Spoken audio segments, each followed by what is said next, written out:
ఎన్ని రకాల క్యాన్సర్లు ఉంటాయి నార్మల్గా ఒక మనిషికి ఏ ఏ పార్ట్లో ఎక్కువగా క్యాన్సర్ వచ్చే అవకాశం ఉంటుంది?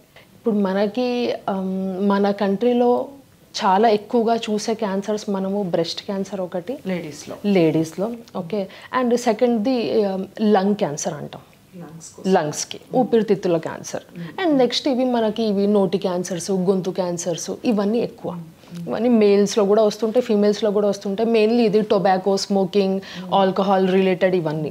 ఈ మధ్య జిఐ ట్రాక్ట్ అంటాం, అంటే కోలాన్, పెద్ద పేగు అవి అంటాం, అట్లాంటి క్యాన్సర్స్ కూడా ఎక్కువగా వస్తున్నాయి. మెయిన్లీ ఈ రెడ్ మీట్, ఎక్కువ నాన్ వెజిటేరియన్ ఫుడ్ తినడం, రెడ్ మీట్ తినడం, ఆల్కహాల్, ఇట్లాంటి వల్ల ఫైబర్ లేకపోవడం మన డైట్లో, ఎక్కువ ఫ్రూట్స్, వెజిటబుల్స్, ఫైబర్ లేకపోవడం, ఫైబర్ లెస్ డైట్ అంటాము. సో ఇట్లాంటి వాటన్నిటి వల్ల ఈ క్యాన్సర్స్ కూడా ఎక్కువగా వస్తున్నాయి ఈ మధ్య. ఓకే, సో మనకి ఈ క్యాన్సర్ ఒక్కటి టిపికల్లీ చెడుది అని కాదు. క్యాన్సర్లో కూడా ఈ మధ్య ఎలా అయిపోయిందంటే మాలిక్యులర్ బిహేవియర్ అంటాం, అంటే ఒక క్యాన్సరే 10 రకాలుగా బిహేవ్ చేయొచ్చు. ఒక రొమ్ము క్యాన్సరే ఒక 100 పీపుల్లో 100 డిఫరెంట్ వేస్లో ఉండొచ్చు. ఎందుకంటే అది క్యాన్సర్ స్వభావం. దానికోసం కూడా టెస్ట్ చేసి ఆ క్యాన్సర్ స్వభావం, నేచర్ కనుక్కొని కూడా మెడిసిన్స్ కనిపెట్టాము. టార్గెటెడ్ థెరపీ అంటాం, ఇమ్యూనోథెరపీ అంటాం. సో ఇట్లాంటివన్నీ చాలా స్పెసిఫిక్ ఉన్నాయి. బేసికలీ ఈ ఒక్క క్యాన్సర్ వస్తే అస్సలు క్యూర్ కాదు అట్లాంటిది ఏమీ లేదు. బట్ స్టేజ్ని బట్టి చాలా better improvement and treatment rates అనేవి మనం అర్లీ స్టేజెస్ అయితే బెటర్గా చేయవచ్చు. కనిపించేవి మనకి కనిపిస్తాయి, లైక్ నాలికకి ఒకవేళ గడ్డ వస్తే కనిపిస్తుంది, మీరు అన్నట్టు బ్రెస్ట్లో వస్తే కనిపిస్తుంది, మనం టెస్ట్ చేసుకుంటే. కనిపించని స్థానంలో లైక్ మీరు అన్నట్టు ప్రేగుల్లో వచ్చిన, లంగ్స్లో వచ్చిన ఎలా గుర్తించాలి? దానికి ఏమైనా డిఫరెంట్ సిమ్టమ్స్ ఏమైనా ఉంటాయా? డిఫరెంట్ సిమ్టమ్స్ ఏమి లేవు. ఇప్పుడు సపోజ్ పేగులకు వచ్చింది అనుకోండి, సో మన daily alternate movements, bowel movements అంటాం కదా. సో అంటే కొన్నిసార్లు కాన్స్టిపేషన్ అసలు రాకపోవడము, లేకపోతే కొన్నిసార్లు డయేరియా, ఎక్కువగా లూజ్ స్టూల్స్ అవ్వడము. సో ఆల్టర్డ్ బవెల్ హ్యాబిట్స్ అంటాం, అంటే ఎందుకు ఒకసారి ఇట్లా అవుతుంది, ఒకసారి అట్లా అవుతుంది, కడుపులో నొప్పి వస్తుంది, లేకపోతే ఎప్పుడైనా మోషన్స్లో బ్లడ్ వస్తుంది, ఇట్లాంటివి ఈ పేగు క్యాన్సర్స్ లక్షణాలు.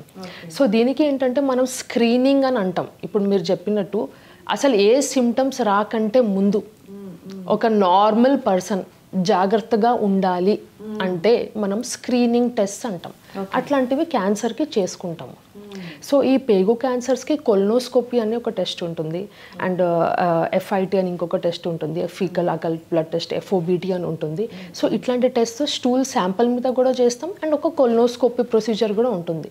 సో అది ఒక ఏజ్ కట్ ఆఫ్ తర్వాత రెగ్యులర్గా చేయించుకోవాలి. ఓకే, రెగ్యులర్గా చేయించుకోవాలి. అది అంటే మనకు ఉన్నా లేకపోయినా, సిమ్టమ్స్ అన్నీ ఏం లేకపోయినా నార్మల్ హెల్తీ పీపుల్కి. ఓకే, సో స్క్రీనింగ్ చేయించుకోవాలి. అట్లానే లంగ్ క్యాన్సర్ అన్నారు. లంగ్ క్యాన్సర్ కూడా సిమ్టమ్స్ అవే ఉంటాయి.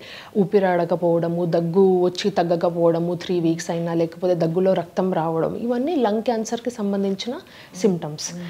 దానికి కూడా లో డోస్ సిటీ స్కాన్ అని ఇంతకుముందు బాగా యూఎస్లో, యూకేలో వాడుతూ ఉండేటోళ్ళు. ఇప్పుడు మన ఇండియాలో కూడా, మన హాస్పిటల్లో కూడా చేస్తున్నారు. లో డోస్ సిటీ స్కాన్ అంటారు. So that is also screening test. But దానికి కొన్ని క్వాలిఫికేషన్స్ ఉంటాయి, అందరు క్వాలిఫై కారు. ఎక్కువ స్మోకింగ్ హిస్టరీ అట్లా ఉన్నప్పుడే చేస్తారు, ఎందుకంటే అది సిటీ స్కాన్ కాబట్టి. సో అది మనం చేసుకోవచ్చు. బట్ అదర్వైజ్ సిమ్టమ్స్ మాత్రం సేమ్ నార్మలే. ఇట్లాంటివే చిన్న చిన్న సిమ్టమ్స్, బట్ ఆ చిన్న సిమ్టమ్సే క్యాన్సర్ కావచ్చు. ఓకే, సో ఏజ్ లిమిట్ ఏదైనా ఉంటుందా క్యాన్సర్ రావడానికి? పర్టికులర్ ఏజ్లో వచ్చే అవకాశాలు? ఇప్పుడు మీరు అన్నట్టుగా ఫుడ్ హ్యాబిట్స్ ఈ మధ్యకాలంలో చిన్నపిల్లల్లో కూడా, చిన్నపిల్లలే కరెక్ట్ అంటే చిన్నపిల్లలకి పెడితే ఏం కాదు అనుకుంటారు, బట్ అస్సలు అది ట్రూ కాదు. మీరు చిన్నపిల్లలకైనా ఎవరికైనా అది అంతే హానికరం. సో మరి పిల్లల్లో ఇలాంటి సిమ్టమ్సే కనిపిస్తాయా? పెద్దవాళ్ళలో కనిపించిన సిమ్టమ్సే పిల్లల్లో కనిపిస్తాయి. మనకు మీరు చెప్పినట్టుగా స్మోకింగ్ కానీ డ్రింకింగ్ కానీ పిల్లల్లో ఉండదు కదా. కరెక్ట్. సో మనం ఎలా గుర్తించాలి పిల్లలకైతే? సో ఇప్పుడు ఏజ్ అయితే ఏ age is no bar. Okay, మనకి న్యూ బార్న్స్లో కూడా, అప్పుడే పుట్టిన పిల్లల్లో, న్యూ బార్న్స్ అంటాం, వాళ్ళలో కూడా క్యాన్సర్స్ ఉన్నాయి. ప్లస్ 90-95 ఇయర్స్ వాళ్ళలో కూడా క్యాన్సర్స్ ఉన్నాయి. ఓకే, సో క్యాన్సర్ అనేది అందుకే క్యాన్సర్ మల్టీ ఫ్యాక్టోరియల్ అన్నమాట. అంటే ఒక స్టెప్తో దీనివల్ల మీకు క్యాన్సర్ వచ్చిందా అంటే ఉండదు, దాని కింద ఇంకొక 10 లేయర్స్ ఉంటాయి. సో అది కూడా దాంట్లో మార్పులు రావాలి, దీంట్లో చేంజెస్ రావాలి, ఆ మ్యూటేషన్స్ అవ్వాలి, ఈ చేంజెస్ అవ్వాలి, ఇవన్నీ కలిపి క్యాన్సర్ వస్తుంది. ఓకే, సో మీరు స్మోకింగ్ డ్రింకింగ్ తీసేసిన మిగతా స్పెక్ట్రమ్ అనేది ఎవరికైనా ఉంటుంది. సో పిల్లల్లో కూడా రావచ్చు, పెద్దవాళ్ళలో కూడా రావచ్చు. బట్ మనం ఇవన్నీ యాడ్ చేసుకుంటూ వెళ్ళామనుకోండి, ఏమన్నా చిన్న DNA చేంజెస్, మ్యూటేషన్స్ అట్లా అయి ఉన్నాయి, ఓకే 2-3 లెవెల్స్ వరకు అయి ఉన్నాయి. మీరు ఇంకా స్మోకింగ్ ఇంకొక లెవెల్, డ్రింకింగ్ ఇంకొక లెవెల్, అట్లా యాడ్ చేసుకుంటూ వెళ్తే మీ ఛాన్సెస్ ఆఫ్ రిస్క్ ఎక్కువ. ఓకే, బట్ పిల్లల్లో ఇవన్నీ లేకుండానే వస్తున్నాయి. ఎందుకంటే అవి ప్యూర్లీ జెనెటిక్ మ్యూటేషన్స్ అంటాం. అంటే మన DNA అని ఉంటుంది మన కణాలలో. సో ఆ DNAలో మార్పులు ఎప్పుడైతే వస్తాయో ఆ కణం ఫంక్షన్ అనేది మారిపోతుంది. అప్పుడు అది ట్యూమర్ గడ్డ కింద మారుతుంది. సో పిల్లలు మోస్ట్లీ దాని వల్లనే ఉంటాయి, ఇవన్నీ కాకుండా దాని వల్లనే ఉంటాయి.